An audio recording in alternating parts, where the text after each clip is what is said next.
আল্লাহ রাসূল সাল্লাল্লাহু আলাইহি সাল্লাম যখন সাহাবীদেরকে ডাক দিয়ে বলেন, ও সাহাবারা চলো যুদ্ধে যাইতে হবে, লাইনে দাঁড়াও, কে যাবে কে যাবে না। হঠাৎ করে দেখতেছেন মানুষ গুনতেছেন আর গুনতেছেন, তখন দেখে বলেছেন যে ছোট একটা বাচ্চা লাইনের মধ্যে দাঁড়াইয়া গেছেন। সুবহানাল্লাহ, তাদের ঈমান কত ঈমান! ছোট একটা শিশু দাঁড়ায় গেছে, ডাক দিয়া বলতেছেন, যখন একজনের পরে বাছাই করতে করতে ওই পর্যন্ত যখন শিশু বাচ্চার পর্যন্ত যাইয়া দাঁড়ায়, আল্লাহ রাসূল সাল্লাল্লাহু আলাইহি ওয়াসাল্লাম বলেন, ও বাবা তুমি কেন তুমি এখানে দাঁড়াইলা, তোমার নাম কি বাবা? আল্লাহ রাসূল সাল্লাল্লাহু আলাইহি ওয়াসাল্লামকে বলতেছেন, ইয়া রাসূলুল্লাহ আমার নাম রাফি ইবনে খারিস, আমার বাবার নাম খারিস, আমার নাম রাফি। কয় বাবা তুমি এখানে কেন দাঁড়াইছো গো বাবা? ডাক দেয়া বলতেছেন, ইয়া রাসূলুল্লাহ আমি এইখানে দাঁড়াইছি এই জন্য যে আপনি যুদ্ধের ময়দানে ঝলক দেওয়ার জন্য আপনি সবাইকে ডাকছেন যুদ্ধ করতে যাইতে হবে, কিন্তু আমি জানি আমার বয়স নাই, আমি জানি আমার এখনো বয়সই নেই। ইয়া রাসূলুল্লাহ আমাকে যুদ্ধে নিয়ে চলেন। আল্লাহ রাসূল সাল্লাল্লাহু আলাইহি সাল্লাম বলেন, না না ও রাফি না, তোমার এখনো যাওয়ার বয়স হয় নাই, তুমি কিছুদিন পরে যাইও, যাও তুমি বাড়িতে চলে যাও। আল্লাহ রাসূল সাল্লাল্লাহু আলাইহি ওয়াসাল্লাম যুদ্ধের ময়দানে চলে যায়, যুদ্ধ শেষ করে আবার ফিরে আসে। আল্লাহ রাসূল সাল্লাল্লাহু আলাইহি ওয়াসাল্লাম যখন রাফিকে না নিয়ে যুদ্ধের ময়দানে চলে যায়, রাফি কান্না করতে করতে করতে তার মার কাছে চোখ ঢেলে চলে যায়। মা বলেন, ও বাবা তুমি কান্দো কেন, কি হয়েছে, তোমাকে কেউ কি মারছে বা কেউ কি মন্দ বলছে কিনা? ডাকে না এরকমের বলে না? হ্যাঁ, একটা সন্তান যদি কান্না শুরু করে দেয় তখন মা যে বলে, এই কি হয়েছে, তোর কোনো মারছে? আর যদি মারে তো তার কোনো খোঁজ খবর নাই, তাই না? হায় রে বাবা রে, এমপি মিনিস্টার হইলো গালাগালি করে না? আল্লাহ রাসূল সাল্লাল্লাহু আলাইহি ওয়াসাল্লাম যখন দ্বিতীয়বারের জন্য যুদ্ধে যাওয়ার জন্য প্রস্তুত হয়ে যায়, এমন তো সময় রাফি ইবনে খারিস আবার সাহাবীদের সেই কাতারের মধ্যে দাঁড়াইয়া যায়, কাতারের মধ্যে দাঁড়ায় যায়। আবার যখন সাহাবীদেরকে ভাগ বন্টন করা শুরু হয়ে যায়, আল্লাহ রাসূল সাল্লাল্লাহু আলাইহি ওয়াসাল্লাম দেখেন লাইনের মধ্যে সেই ছোট বাচ্চা রাফি দাঁড়াইয়া যায়। রাফিকে ডাক দিয়া বলেন, ও রাফি তুমি আবার কেন লাইনের মধ্যে? আল্লাহ রাসূল সাল্লাল্লাহু আলাইহি ওয়াসাল্লামকে যখন এই রাসূল সাল্লাল্লাহু আলাইহি ওয়াসাল্লাম রাফিকে ডাক দিয়া বলতেছেন, রাফি যাইয়া আল্লাহ রাসূল সাল্লাল্লাহু আলাইহি ওয়াসাল্লামের দুইটা পা মোবারকে জড়ায় ধরলেন, ধইরা ডাক দিয়া বলেন, ইয়া রাসূলুল্লাহ আমি জানি আমার তো এখনো যুদ্ধের বয়স হয় নাই, কিন্তু আমার মনে মানে না, আমার যুদ্ধ যাওয়ার জন্য প্রস্তুত হইতে হবে। ইয়া রাসূলুল্লাহ আমাকে যদি যুদ্ধে না নেন, আমার মধ্যে যে ঈমানি জজবা সৃষ্টি হয়ে গেছে, ইয়া রাসূলুল্লাহ আমি আর টিকতে পারতেছি না, টিকতে পারতেছি না। রাসূল সাল্লাল্লাহু আলাইহি সাল্লাম কান্না শুরু হয়ে যায়। আবার ডাক দিয়ে বলেন, রাফি ঠিক আছে চলো যাই। আল্লাহ রাসূল সাল্লাল্লাহু আলাইহি সাল্লাম হযরত রাফিকে নিয়ে জিহাদের ময়দানে যাওয়ার জন্য প্রস্তুত হয়ে গেল। পথিমধ্যে হযরত আলী রাদিয়াল্লাহু তাআলা আনহুর কাছে অন্য এক সাহাবী ডাক দিয়ে বলেন, ও ভাই আলী। আলী রাসূল সাল্লাল্লাহু আলাইহি সাল্লামের জামাতা ডাক দিয়া বলতেছেন, রাফি ও আলী আজকে আমাকে সুপারিশ করে দাও, আমিও জান্নাতের বাগিচায় যাওয়ার জন্য, যুদ্ধের ময়দানে যাওয়ার জন্য প্রস্তুত হয়ে যাব। রাসূল সাল্লাল্লাহু আলাইহি সাল্লামকে একটু সুপারিশ করে দাও, কারণ তোমার তো বাবা, তুমি তো তার জামাই। রাফিকে ডাক দিয়া বলতেছেন, আলী আজকে যদি আল্লাহ রাসূল সাল্লাল্লাহু আলাইহি সাল্লাম যদি তোমাকে না নেয়, আমি আলী তোমাকে কিছু বলতে পারবো না। হযরত আলী রাদিয়াল্লাহু তাআলার কথা শুনে রাফি কান্নাকাটি শুরু হয়ে যায়। রাফি ডাকে বলে, ইয়া রাসূলুল্লাহ যখন তার বেলা হয়ে যায়, রাফির কাছে যখন যায় দুটি পা মোবারক এমন ধরে কান্নাকাটি শুরু হয়ে যায়। আল্লাহ রাসূল সাল্লাল্লাহু আলাইহি সাল্লাম রাফিকে ডাক দিয়ে বলেন, রাফি চলো, আজকে তুমি জিহাদের ময়দানে চলো। যখন জিহাদের ময়দানে যায়, পথিমধ্যে একটি মহিলাকে দেখতে পায়, ছোট একটা বাচ্চা নিয়ে দাঁড়ায় রয়েছেন। বলতেছেন মুহাম্মদুর রাসূলুল্লাহ সাল্লাল্লাহু আলাইহি সাল্লাম ডাক দিয়ে বলেন, ও মা, তুমি কেন এই পথের মধ্যে দাঁড়ায় রইলে গো মা? তোমার কি হয়েছে, তুমি কি বলতে চাও? আল্লাহ রাসূল সাল্লাল্লাহু আলাইহি সাল্লামকে যখন এই প্রশ্ন আল্লাহ রাসূল সাল্লাল্লাহু আলাইহি সাল্লাম বলেন যে মা তুমি কিসের জন্য দাঁড়াইলা, ডাক দিয়া বলতেছেন, ইয়া রাসূলুল্লাহ, আমি শুনলাম আপনি জিহাদের জন্য রওনা দিবেন, জিহাদে যাইতেছেন। আর রাসূলুল্লাহ, আপনি এই ছোট্ট বাচ্চাটাকে আপনি সাথে করে নিয়ে যান জিহাদের ময়দানে। আল্লাহ রাসূল সাল্লাল্লাহু আলাইহি সাল্লাম ডেকে বলেন, ও মা, এত ছোট বাচ্চা জিহাদের ময়দানে যায় কি করবে গো মা? আম্মা জান ডাক দিয়া বলতেছেন, ইয়া রাসূলুল্লাহ সাল্লাল্লাহু আলাইহি ওয়াসাল্লাম, আমি জানি আমার বাচ্চা দিয়ে কোনো উপকারে আসবে না, জানি এই জন্য যে আমার বাচ্চা ছোট, সে তরবারি নিয়ে যুদ্ধ করতে পারবে না, লড়াই করতে পারবে না, কাফেরের সাথে কোনো কিছুই করতে পারবে না, না ঢাল ধরতে পারবে, না তরবারি ধরতে পারবে।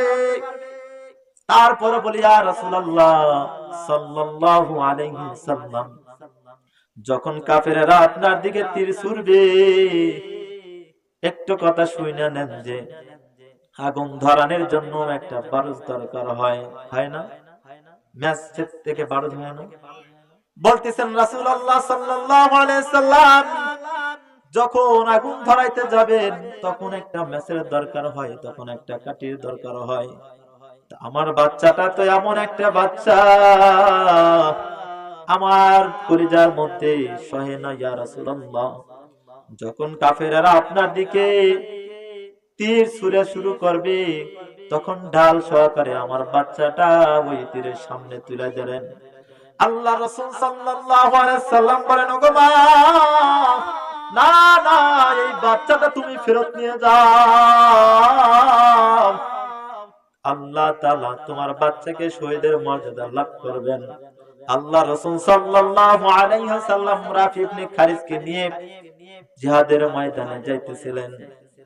যায়, যখন জিহাদের মধ্যে যায়, এক সাহাবী অন্য সাহাবীদেরকে ডাইকা বলেন, ও ভাই, রাফি তো ছোট মানুষ, ও তো জিহাদের ময়দানে তরবারি ধরতে পারবে না, সাহস নাই।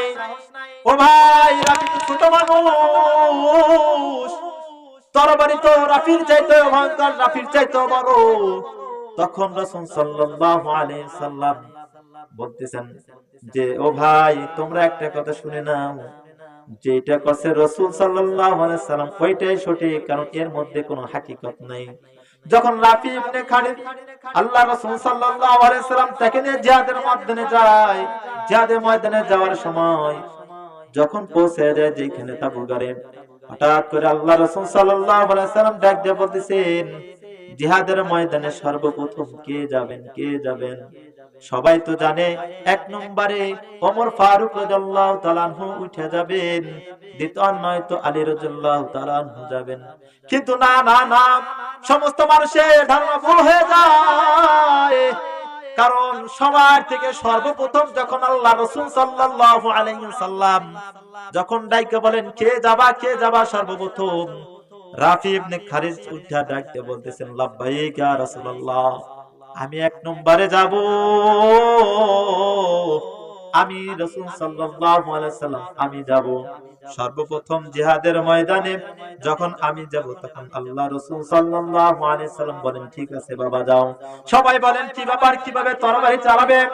তখন দেখতেছে না, যখন রাফি ইবনে খারিজ তরবারি নিয়ে যুদ্ধ শুরু হয়ে যায়, কেমন জানি রাফি যখন যুদ্ধের জন্য তরবারি চালায়, তখন কেমন জানি দেখা যায় তরবারির সামনে আগুন জ্বলতেছে, আগুন জ্বলতেছে। যত কাফেররা তরবারির সামনে আসে, ধ্বংস করে দেয়, ধ্বংস করে দেয়। হঠাৎ করে একটা তরবারি আসে, কিন্তু দেখতেছেন যে না না, সেটাও পারতেছেন না। এক কাফের ডাক দিয়া বলে, ও ভাই, আমাদের ছোট্ট একটা বাচ্চার সাথে পরাজয় হয়ে যাইতে হবে। ও ভাই, কি করব? হঠাৎ করে একটা তীর ছোট কলিজা রাফির কাছে, রাফির এমন করে তীরটা মারছে, রাফির কলিজা মোবারকের মধ্যে তীরটা লাগা যায়, রাফির সাথে সাথে ঢলে পড়ে যায়। আল্লাহ রাসূল সাল্লাল্লাহু আলাইহি সাল্লাম দৌড় দিয়ে যায় রাফিকে কোলে নিয়ে বলেন, ও রাফি, তোকে তো আসতে নিষেধ করছিলাম, এইখানে এমন ভয়ঙ্কর যুদ্ধের ময়দানটা ভালো না, তুই টিকতে পারবি না রাফি, তুই সহ্য করতে পারবি না, যুদ্ধের এত ঝঙ্কার, তোর তো আসতে নিষেধ করছিলাম। রাফি ডাক দিয়ে বলেন, ইয়া রাসূলুল্লাহ, আমি তো জানতাম আপনি তো বলতেছেন কষ্ট হয়ে যাবে, কিন্তু দেখি না না, আমার চাইতে আর শান্তি কেউ পাইতেছে না। ইমানের এত জজবাত, ডাক দিয়ে বলতেছেন, ইয়া রাসূলুল্লাহ, আমার কোনো কষ্ট হইতেছে না, কারণ কি জানেন? ইয়া রাসূলুল্লাহ, আপনার কোলের মধ্যে আমি মাথা দিলাম, কেমন জানি আমি জান্নাতের বাগিচায় ঘুমাইয়া গেলাম। রাফি ডাক দিয়ে বলতেছেন, ও ইয়া রাসূলুল্লাহ, আমার আর কোনো কষ্ট নাই।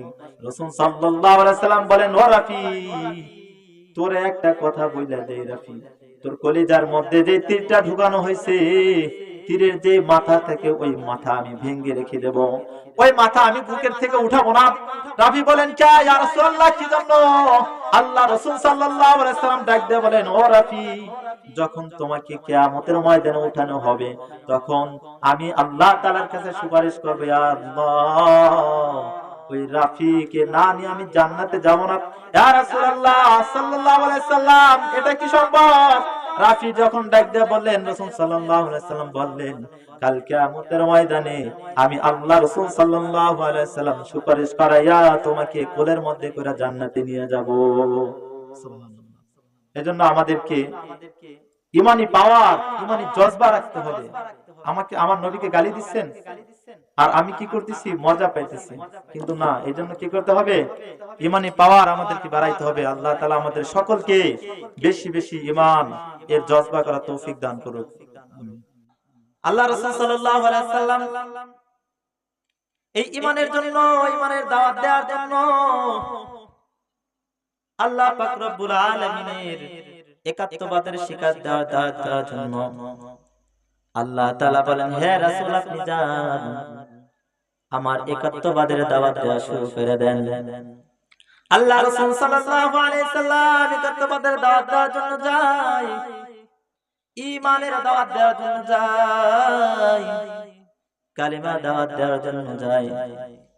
আল্লাহ রাসূল সাল্লাল্লাহু আলাইহি সাল্লাম তায়েফের ময়দানে যখন তায়েফবাসীদেরকে আল্লাহ রাসূল সাল্লাল্লাহু আলাইহি ওয়াসাল্লাম যখন ঈমানের দাওয়াত দেওয়ার জন্য যায়, বাদশার কাছে যখন ঈমানের দাওয়াত দেয়, বাদশা বলে, ওই মুহাম্মদ কুরাইশ বংশ থেকে আসছে, ও তো ভালো না, ও তো পাগল, আমার বাপ দাদার যে ধর্ম আছে এই ধর্ম আমাদেরকে ছাইড়া দিতে বলে। এ যুবকরা, তোমরা যাও, ওই মুহাম্মদকে তোমরা কঙ্কর মারা শুরু করো, পাথর মারা শুরু করো, কারণ মুহাম্মদ আমার বাপ দাদা যে রচিত যে ইবাদত বندگی করে, ওই ইবাদত বندگی করার মধ্যে ব্যাঘাত ঘটাইতেছেন। ব্যাঘাত কি? ব্যাঘাত হচ্ছে এমন একটা ব্যাঘাত যে ইবাদত বندگی করে ভূতে, আমাদের খোদা কত খোদা, অথচ আমরা কি করি না, আর এক খোদার মুহাম্মদ এক খোদার দাওয়াত দেয়, এক খোদার দাওয়াত দেয় না। যখন রাজা তাদেরকে বললেন, হে যুবক, যাও, ওই মুহাম্মাদের গায়ে পাথর মারতে থাকো, কারণ মুহাম্মদ আমার বাপ দাদাকে ছেড়ে দিতে বলে, আমার বাপ দাদার যেই খোদার ইবাদত বندگی করছে সেই খোদার ইবাদত বندگিতে ব্যাঘাত ঘটাইতেছে।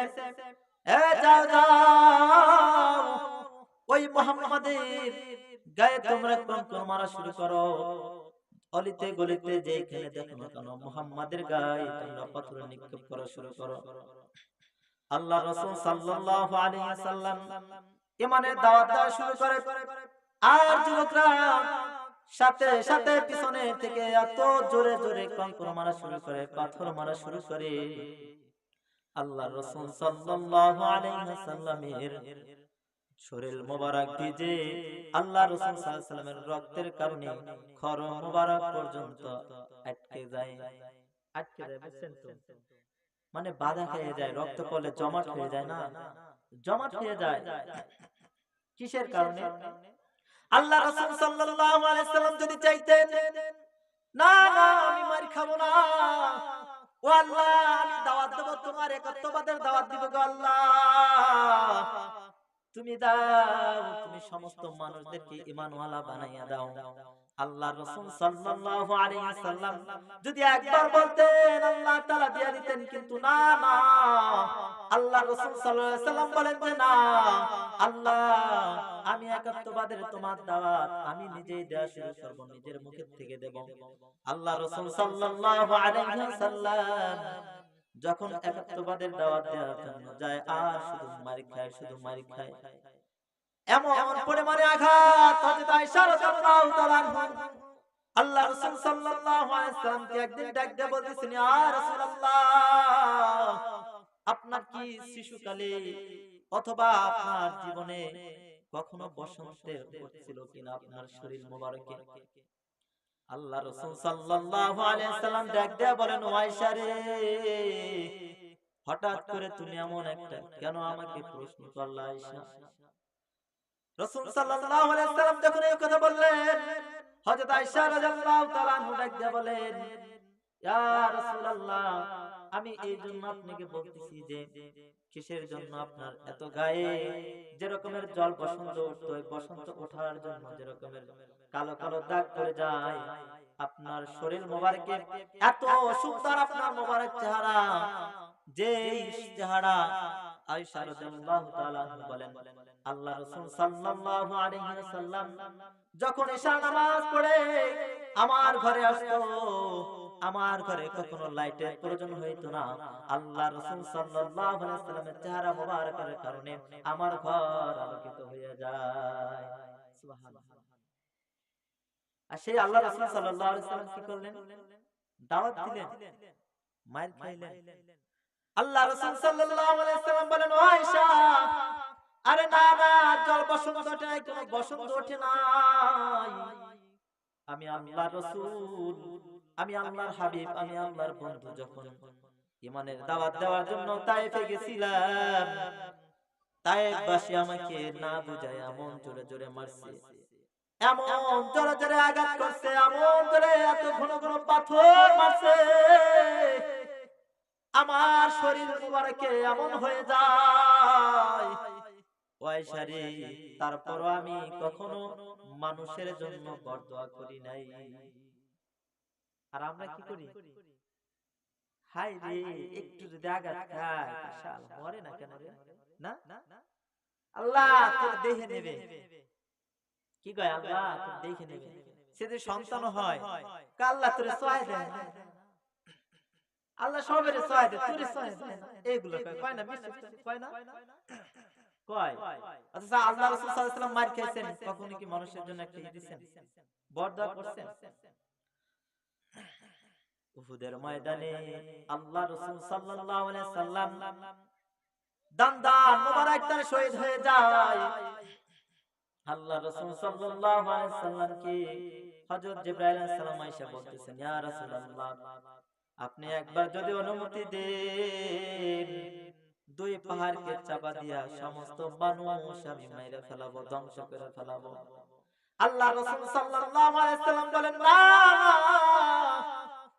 এরা তো আমাকে চেনে না, এরা তো আমাকে জানে না, আমাকে তো বুঝে না, যার কারণে আমি হাবিবকে ওরা মারলো, আমার টান শহীদ হয়ে গেছে, তুমি আল্লাহকে জানাইয়া দাও, ও আল্লাহ এই তায়েফবাসী থেকে আমাকে তো মারে নাই, আমাকে তো চেনে নাই, যার কারণে এরা আমাকে আঘাত করছে, ও আল্লাহ তুমি তাদেরকে ধ্বংস করে দিলে, আমি মুহাম্মদ তাদেরকে কালিমার দাওয়াত দেব।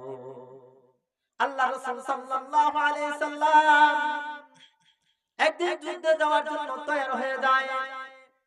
আল্লাহ রাসূল সাল্লাল্লাহু আলাইহি সাল্লাম যখন যুদ্ধের জন্য তার সাহাবাদেরকে দাঁড়াইতে বললেন, কাকে নেবেন কাকে নেবেন না, এমন সময় আল্লাহ রাসূল সাল্লাল্লাহু আলাইহি সাল্লাম ডেকে বলেন, হে সাহাবারা তোমরা লাইন দিয়ে দাঁড়াও, যুদ্ধে যাওয়ার জন্য প্রস্তুত হয়ে যাও, যুদ্ধে যেতে হবে। সমস্ত সাহাবীরা দাঁড়িয়ে গেলেন। তার মাঝখান থেকে দেখেন ইমানের কত পাওয়ার। বুখারী শরীফের মধ্যে রওয়ায়াত আছে